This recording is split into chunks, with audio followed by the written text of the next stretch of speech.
Jika dahulu Malaysia pernah menjadi contoh negara yang mempunyai kestabilan politik dan juga ekonominya, kini mengalami ketidakstabilan politik dan yang kronik.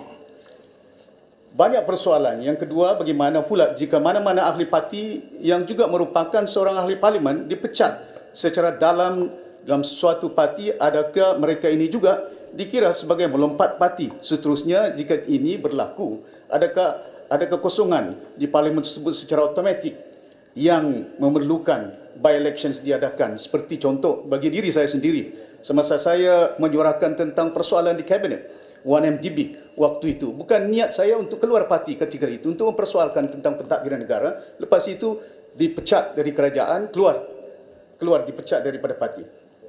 Persoalan yang ketiga, bagi sebuah parti politik itu, adakah tindakan dikenakan kepada parti yang melompat menyertai parti lain? Bolehkah undang-undang anti lompat parti digunakan kepada sebuah parti politik seperti ini?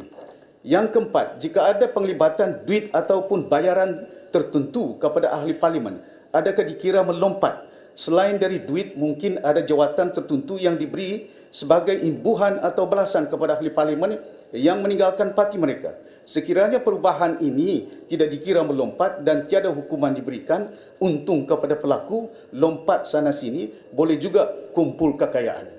Yang kelima, jika seorang ahli parlimen melepaskan keahliannya daripada parti politik, ataupun mana-mana ahli parlimen yang mengundi atau tidak mengundi di Dewan yang bertentangan dengan apa-apa arahan dikeluarkan oleh parti politiknya tanpa mendapat kebenaran terlebih dahulu, adakah mereka yang bakal diambil tindakan oleh parti, seterusnya digugurkan menjadi ahli politik yang dimenanginya semasa pilihan raya? Adakah mereka ini juga dikira melompat atau gugur sebagai ahli parlimen?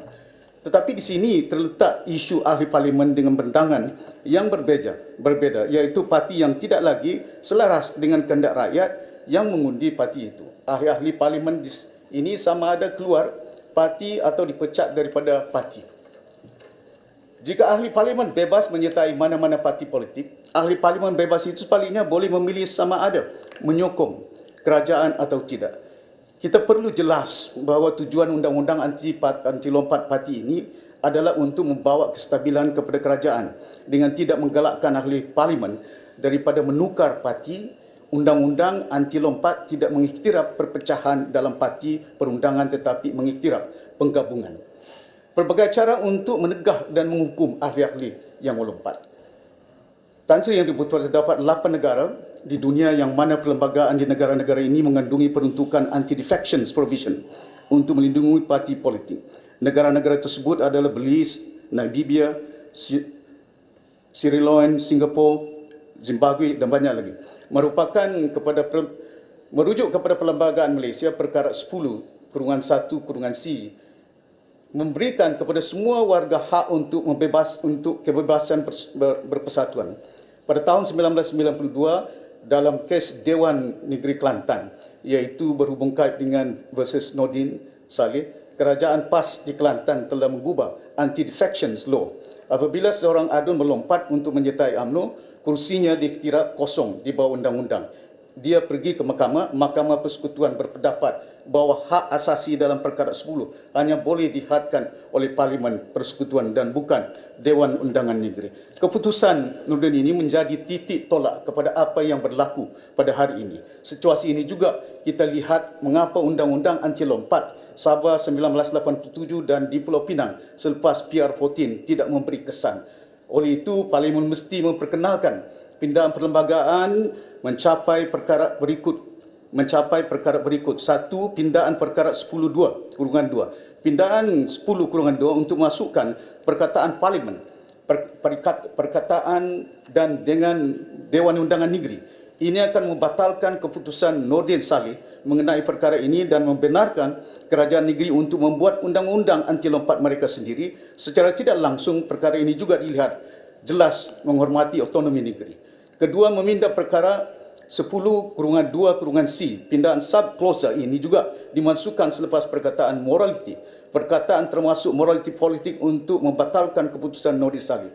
Ketiga, memindah perkara 48(1) yang berkaitan dengan hilang kelayakan untuk menjadi ahli parlimen. Masukkan selepas klausa F, klausa baru G bahawa setelah menjadi calon parti politik atau bergabung dan dipilih ke Dewan Rakyat sebagai calon parti politik atau gabungan itu, dia mengundurkan diri dari parti ataupun gabungan itu.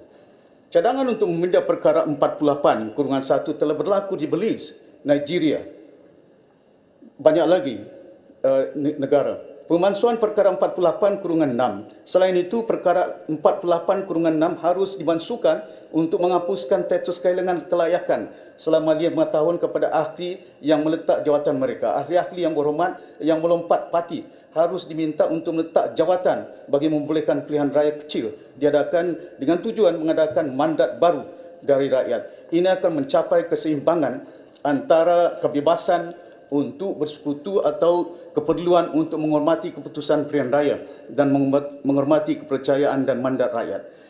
Saya juga ingin mencadangkan supaya mana-mana ahli yang berhormat yang telah didapati bersalah dengan bukti yang jelas oleh Badan Seselian Undang-Undang Anti Lompat ini tidak dibenarkan bertanding atas mana-mana kursi sama ada Parlimen atau DUN selama sekurang-kurangnya 2 penggal.